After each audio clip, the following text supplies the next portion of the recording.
তোমার আদর্শ ইব্রাহিম আলাইহিস সালামকে দেখো, একদিকে সমস্ত মূর্তি পূজকরা দাঁড়িয়ে আছে, আর একদিকে একা ইব্রাহিম দাঁড়িয়েছে। আল্লাহ বলছেন কদ ইন্না ইব্রাহিমা কানা উম্মাতান কানিতা, ইব্রাহিম একটা উম্মাহ ছিল, উম্মাহ। ও রব্বুল আলামিন, ইব্রাহিম উম্মাহ হলো কি করে? ইব্রাহিম তো একটা ব্যক্তি, একজন লোক, সে উম্মাহ হয় কি করে? আল্লাহ বলছেন শুনে রাখো, একদিকে গোটা মূর্তি পূজকরা দাঁড়িয়ে আছে, আর একদিকে একা ইব্রাহিম তাওহীদ নিয়ে দাঁড়িয়ে আছে। ওরা চক্রান্ত করছে ইব্রাহিমকে আগুন নিক্ষেপ করার জন্য। ফেরেশতারা পর্যন্ত আল্লাহর কাছে সুপারিশ করছে, রব্বুল আলামিন তোমার খলিল ইব্রাহিম তো আগুনে নিক্ষেপিত হচ্ছে। আল্লাহ বলছে আমি দেখতে চাই ইব্রাহিম তার শেষ পর্যন্ত টিকে থাকতে পারে কিনা। আমার নিয়ম হচ্ছে বান্দার ক্ষমতা যেইখানে শেষ হবে, আমার সাহায্য সেখান থেকে শুরু হবে।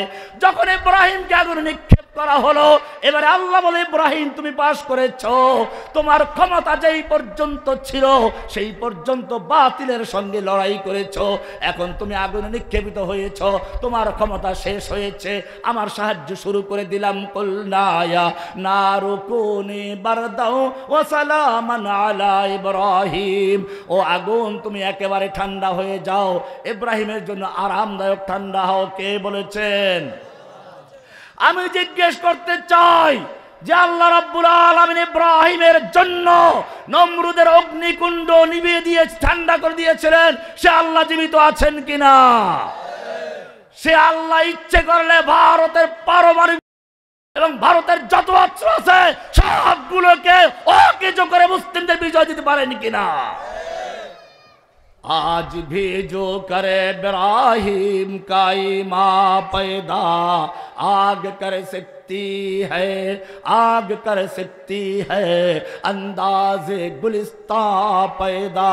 ও মুসলিম উম্মাহ, তোমরা কেবল আল্লাহর তাসবিহ তাহলিল করো, ঠিক আছে করতে হবে, কিন্তু জেনে রাখো শুধু তাসবিহ তাহলিল দিয়ে যুদ্ধ বিজয় করা যায় না। ইউসুফ আলাইহিস সালাতু ওয়াস সালাম 7 দরজা বন্ধ করে জুলাইখা অপকর্মের জন্য আহ্বান জানালো। ইউসুফ বসে বসে দোয়া করেন নাই, ইউসুফ চিন্তা করেন রব্বুল আলামিন ওই দরজা পর্যন্ত যাওয়ার ক্ষমতা আছে আমার, দরজার পরে ক্ষমতা তোমার। আল্লাহ আমি আমার ক্ষমতা শেষ করছি, দৌড় দিয়ে দরজা পর্যন্ত গেলেন।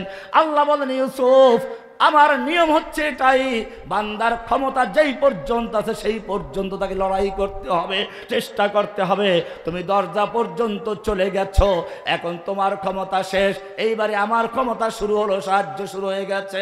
একটা নয় দুটো নয়, পর্যায়ক্রমে ইউসুফ যেই দরজার সামনে যাচ্ছে সঙ্গে সঙ্গে সেই দরজা খুলে যাচ্ছে। খুলে দিয়েছেন কে?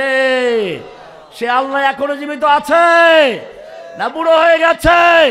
لا ند ولا ضد ولا حد لمولا الآن كما كان ولم يلق زوالا فرد صمد عن صفة الخلق بريء رب أزلي خلق الخلق كمالا إن شئت من الخوف أمانا وسلاما فاعبده يقينا بغضب وأصالا إن شئت من النار نجاة وفلاحا إن شئت من النار نجاة وفلاحا آمن برسول تجد القرب كمالا।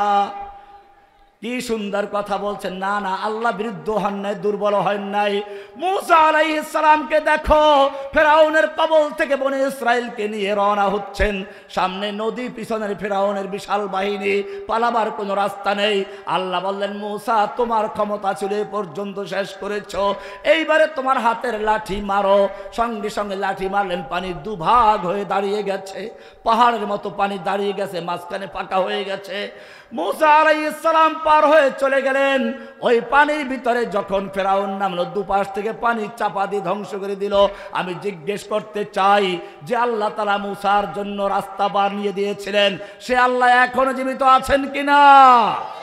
সে আল্লাহ ইচ্ছে করলে বাংলার তাওহীদি জনতাকে বিজয় দিয়ে মোদির সমস্ত মূর্তি পূজকদেরকে গঙ্গায় ভাসিয়ে দিতে পারেন কিনা? তবে শর্ত একটাই, লাকাদ কানা লাকুম ফি রাসূলিল্লাহি উসওয়াতুন হাসানা। তোমাদের নবী তোমাদের জন্য আদর্শ। আব্রাহাম লিঙ্কন তোমাদের আদর্শ নয়, গণতন্ত্র সমাজতন্ত্র তোমাদের আদর্শ নয়। কোরআন পরিষ্কার বলছে ফালা ওয়া রাব্বিকা লা ইউমিনুনা হাত্তা ইউহাক্কিমুকা ফীমা শাজারা বাইনাহুম সুম্মা লা ইয়াজিদু ফি আনফুসিহিম হারাজাম মিম্মা কাদাইতা ওয়া ইউসাল্লিমু তাসলিমা। সূরা নিসা 65 নম্বর আয়াত। আল্লাহ বলেন ফালা ওয়া রাব্বিকা, না আপনার রবের কসম, ওরা কখনো মুমিন হতে পারে না। ওরা মুমিন নয়, যতই দাবি করুক, যতই তাহাজ্জুদ পড়ুক, যতই তোমাকে কোরআন পড়ে, এই সমস্ত গল্প শোনাক। ফালা ওয়া রাব্বিকা লা ইউমিনুন, তোমার রবের কসম তারা মুমিন নয়। ফালা ওয়া রাব্বিকা লা ইউমিনুন হাত্তা ইউহাক্কিমুকা ফীমা শাজারা বাইনাহুম, যতক্ষণ না তাদের পারস্পরিক বিবাদে তোমাকে বিচারক না বানায়। সুম্মা লা ইয়াজিদু ফি আনফুসিহিম হারাজাম মিম্মা কাদাইতা, এরপরে তুমি যেই বিচার ফয়সালা করবে, কোরআন যেই বিধান দিবে, কোরআন যেই বিচার ফয়সালা করবে, এই ব্যাপারে তাদের অন্তরে কোনো সংশয় থাকবে না।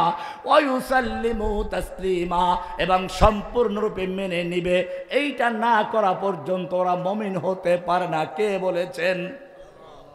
শুধু এ পর্যন্তই নয়, আল্লাহ আরো বলছেন আলাম তারা ইলাল্লাযীনা ইয়াজউমুনা আন্নাহুম আমানু বিল্লাহি ওয়া রাসূলিহি আন্নাহুম আমানু বিমা উনজিলা ইলাইকা ওয়া মা উনজিলা মিন ক্বাবলিক।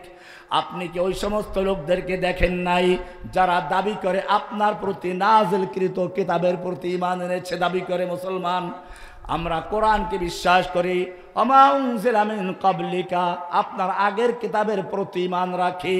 ওয়া ইউরিদুনা আইয়াতাহাকামু ইলাত তাগুত, কিন্তু তারা আদালতে আল্লাহর কালামকে মানতে চায় না, সংসদে আল্লাহর বিধান চলে না, ব্যাংকে আল্লাহর বিধান চলে না, রাজনীতিতে আল্লাহর বিধান চলে না। ওয়া ইউরিদুনা আইয়াতাহাকামু ইলাত তাগুত, তারা তাগুতের আদালতে বিচার নিয়ে যায়।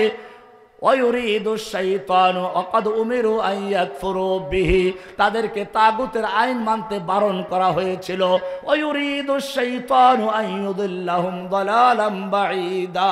ও মুসলমান, যেই মুসলমান লা ইলাহা ইল্লাল্লাহ পড়ে আবার আল্লাহর আইনকে মানে না, তারা কি মুসলিম থাকবে? তাহলে লা ইলাহা ইল্লাল্লাহ ক্লিয়ার নেই। এইখানে পার্থক্য সাহাবায়ে কেরামদের মধ্যে আর তোমাদের মধ্যে।